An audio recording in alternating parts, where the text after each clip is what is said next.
Have you ever felt as though you're living according to a pre-written script, an invisible path laid out long before you were even aware of your own existence? A psychological map hidden deep within every corner of your soul, shaping your choices, your relationships, and even your most secret dreams. Today, we will embark on a journey to explore this mysterious map, not to passively accept it, but to discover the power to reshape your own destiny. In the realm of psychology, the name Freud resonates like a waking bell, opening doors to the subconscious mind. While his overt theories are sometimes misunderstood or controversial, deep within Freud's legacy lies a subtle understanding of the female psychological structure. He believed that the female psyche is not a simple entity, but a complex, multi-layered labyrinth where subconscious currents interact uniquely, profoundly influenced by critical developmental milestones and invisible societal pressures.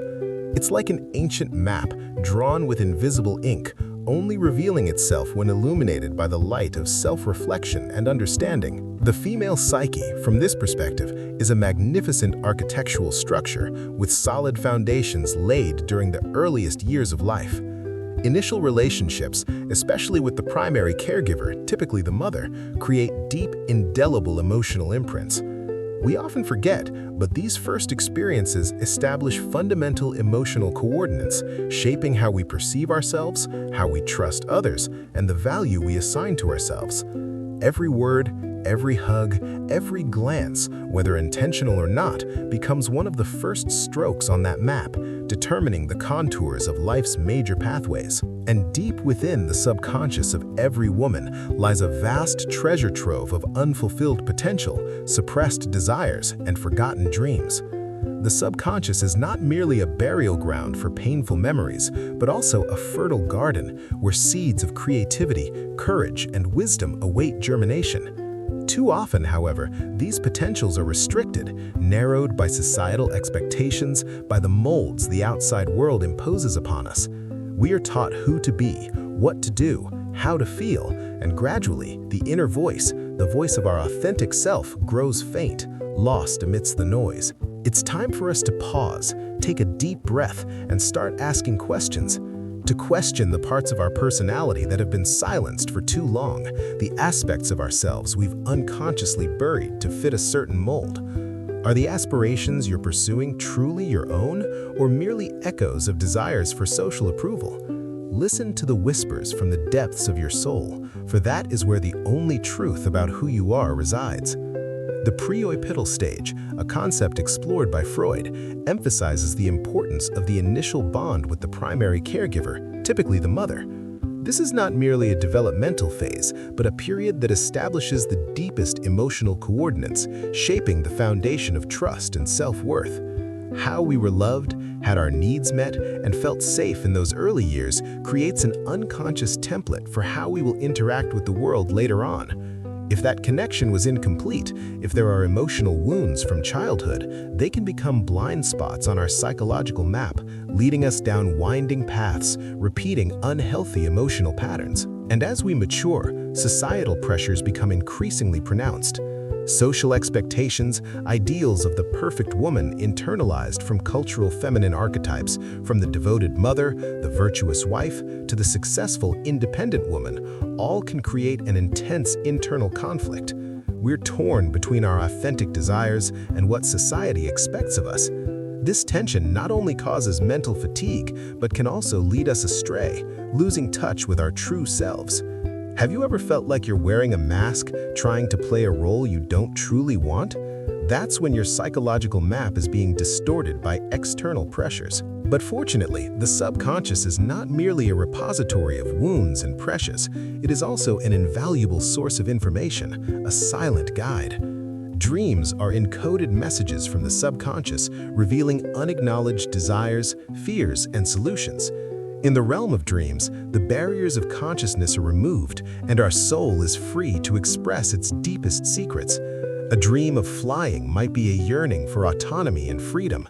A dream of creating a work of art could be a call to unleash creativity, and a dream of finding a warm home might be a profound need for connection and belonging. Learn to listen to your dreams, for they are the compass guiding you to the deepest parts of yourself, where the answers you seek reside.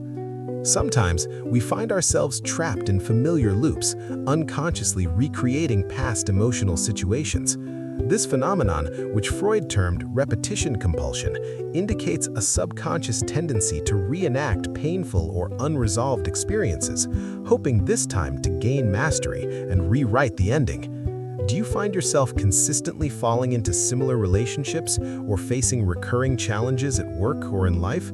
These are not random coincidences, but signals from the subconscious, inviting you to look deeper into old wounds so you can truly heal and break free from that vicious cycle. Within the female mind, a constant dialogue unfolds between Eros, the life drive, the desire for connection, creativity, and love, and Thanatos, the death drive, the tendency towards self-destruction or withdrawal from life.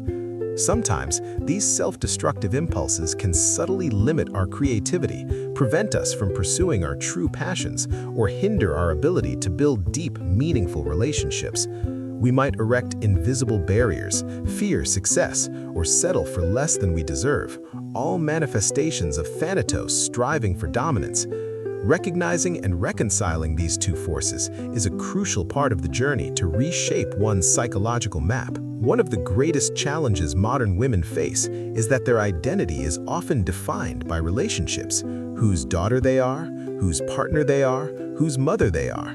We're taught that our value lies in the roles we play in the lives of others. This makes it incredibly difficult to define ourselves independently, separate from these relationships, without deliberate self-exploration. Who are you when you are not a daughter, not a wife, not a mother? This question can be disorienting, yet it is the gateway to true freedom and autonomy. To protect ourselves from harm, we often build defense mechanisms. Initially, they can be useful shields, but over time they can become formidable walls, hindering personal growth. Especially when these mechanisms are reinforced by social norms, it becomes even harder for us to recognize and dismantle them. For example, constantly trying to please others, people-pleasing, can be a defense mechanism formed in childhood to seek approval, but it prevents us from living authentically with our emotions and needs. Becoming aware of these defense mechanisms and acting to break them down is a courageous step, opening up space for growth and development. However, the most important thing we need to realize is that Freud's psychological map, or any other theory, is never complete. It is merely a starting point, a frame of reference, not a destiny. This map is a sincere invitation for every woman to draw her own map, to transcend imposed limits, to venture beyond pre-existing paths. You are not a product of your past, not a victim of circumstances, and not someone determined by the expectations of others. Rewriting your psychological map demands extraordinary courage. It's not just about confronting old wounds, but also about resisting both internal and external opposition. Internal resistance might be the fear of change, the clinging to familiar old patterns, no matter how toxic they may be. External resistance can come from loved ones, those accustomed to the old version of you who don't want you to change, or from societal pressure to maintain a certain image. To rewrite your map, you must be ready to face uncertainty, accept that you might disrupt some old relationships, and steadfastly pursue your own path, even if it's not socially approved.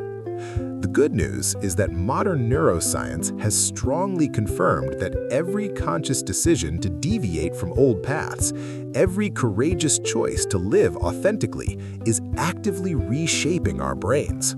The brain is not a static structure, but a dynamic entity, capable of continuous regeneration and learning. Every time you choose to trust your instincts, every time you dare to say no to what doesn't serve you, you are strengthening new neural pathways, boosting your confidence, igniting creativity, and expanding your own capabilities. You are truly drawing new roads on your map, one step at a time. Remember, the subconscious is not a negative burial ground for the past. Instead, it is a fertile garden containing untapped potentials, seeds of greatness waiting to be nurtured. The subconscious provides us with a compass through dreams, intuitive urges, and gut feelings that we often overlook. When you learn to listen to and trust this inner compass, you will discover new paths, new resources, and a stronger, more authentic version of yourself. Rewriting your map is not just a personal journey, it is a powerful act of self-liberation. It is a challenge to every force, every mold, every prejudice that has tried to dictate who you are and who you are allowed to become. It is a declaration of the right to live an authentic life, to explore every limit of yourself, to love and to be yourself most fully. You are not a passive passenger on the train of life. You are the captain, the navigator, the one who draws your own sea chart. Take up your pen and begin to draw. Explore the uncharted territories within your soul. Write your own story with all the courage, creativity, and self-love you possess. Because no one can draw the map of your life more beautifully and authentically than you can.